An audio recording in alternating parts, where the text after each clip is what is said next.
съществувам аз, трябва да са изпълнили определени условия. Тези условия ние знаем как изглеждат. Те изглеждат като хората, като моите родители, които също не съществуват безусловно, а съществуват, защото са се изпълнили условията за тях. И така нататък. И редицата е безкрайна. Ако е безкрайна, тя не може да се изпълнила. Следователно не може да се изпълнила в мен или в ето този най-прост предмет и в каквото и да било друго. Следователно редицата трябва да е крайна. За да е крайна, обаче на нейното дъно трябва да стои нещо абсолютно безусловно, нещо, което съществува по необходимост. Посочете ми има ли такова нещо, посочете ми какво е то, защото ако него го няма, редицата не може да бъде крайна. Ако не е нито крайна, нито безкрайна, как съществува каквото и да било, което съществува? Безкрайността не може да се изпълни. Не може да преброиш до една безкрайност и да стигнеш до някъде, защото щом е безкрайно, не може да се преброи. Което пък тогава не връща към противоположното. Следователно, изглежда редицата, която стои зад най-простото нещо, зад ето тези очила или зад мен самия, от условия, които трябва да са на лице, за да са ето тези очила или за да съм аз самия, би трябвало да не е безкрайна, а да е крайна. Как да не сме сами, след като на нас не ни принадлежи в истинския смисъл на думата дори нашето собствено тяло. Тялото ни е сякаш онова, което не просто ни прави да ни има, а което ни прави елемент от света. Онова, поради което са срещнати с нас. Онова, поради което, с което ние сме на лице.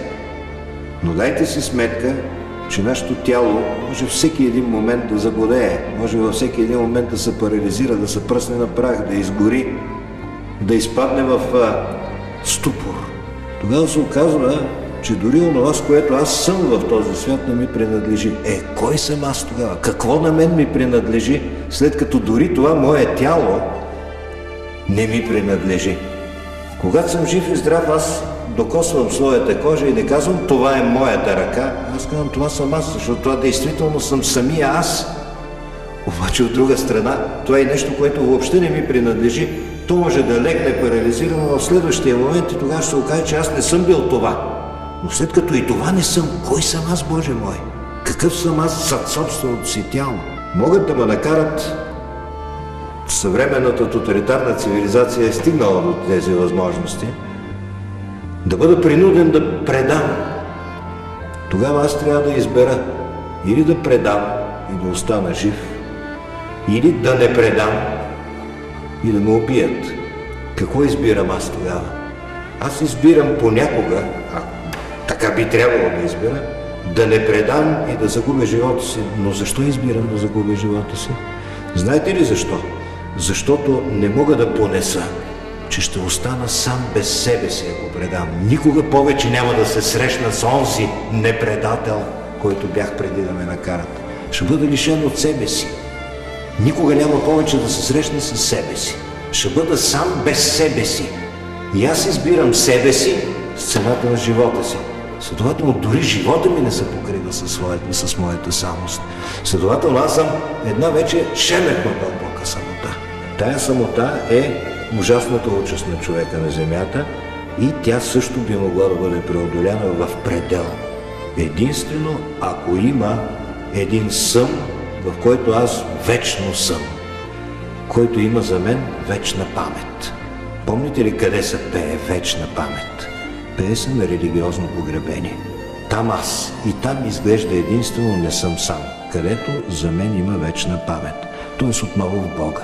Тоест отново се връщаме към християнството. Връщаме се обаче след като сме извървяли серпантините на мисълта, защото цялата ми радост от християнството винаги е била свързана с това, че християнство не е лековерие. С християнството, с християнските истини можем да се срещнем и се срещаме най-убедително, когато сме извървяли дългите серпантини на мисълта. Като сме ги извървяли и сме се срещнали с християнството, сме толкова по-убедени в него. Човек се надява на какво ли не.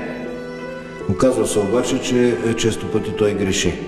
Аз особено много се ядосвам на прословутия съвременен лозунг вярвай в себе си, уповавай се в себе си. Често пъти питат знаменити личности и те казват: аз вярвам в себе си, аз се уповавам на себе си.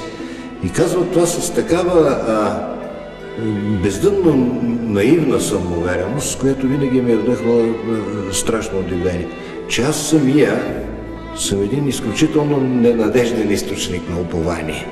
Ако трябваше да се уповавам на себе си, в какво крехко и в какво ненадежно нещо трябваше да се уповавам. Надеждата по някакъв начин се диша даже, ако искате. Тя се подушва, тя трудно може да се обоснове.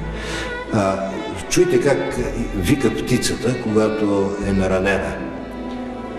Нейният вик е просто реакция на болката. Чиста телесна реакция. Сравнете с това как вика човек. Неговия вик винаги е адресиран.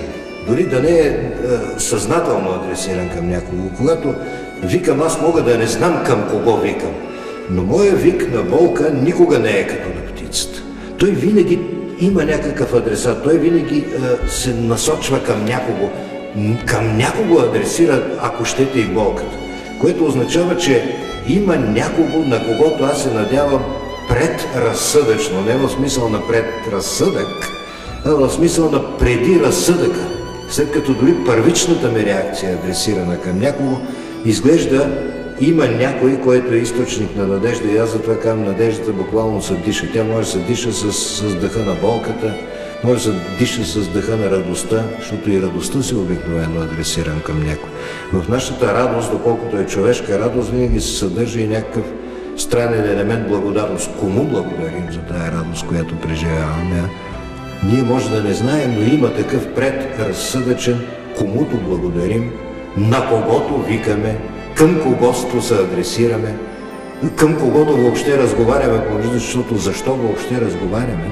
Има винаги и някакъв свръхадресат на нашия разговор, има смисъл да говорим, т.е. има някакъв хоризонт, на който се очертава очертанието на онзи, на който се надяваме и който аз, ако искате, няма и да нарека, за да не смущавам онези, които ще казват: в Бога не вярвам. Но дори и такива имат на хоризонта си някой, на който се надяват. Нека да го нарекат както желаят. Смисъла на тия неща изглежда може да види само човек, който има вкус да се замисля, за който битието, което живеем, не е безпроблемно, за което е проблем самото това, че съществуваме. А ако то е проблем и ако ние решим да се замислим, ако решим да свирим на тая една струна, и това е вече пък наградата на философа, ние ще се срещнем с един невероятен празник. Ето с този, например, мисловен пир, че ще се убедим, че битието е чудо.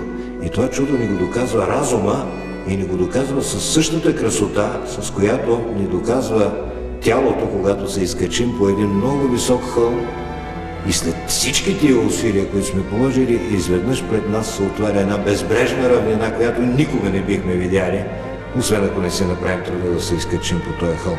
Общо взето същото и с наградата на философа. Онова, което никога няма да мога да обясня, е какъв е смисъла да си мислим за тези неща. Какъв е смисъл да се питаме за тези неща? Защото ние бихме могли изобщо да не се питаме за тях, да си живеем както си живеем и да не ни интересува чудо ли е или не е чудо нашето съществуване. Впрочем, смисъла на философията никога не може да бъде схваната и обяснена отвън.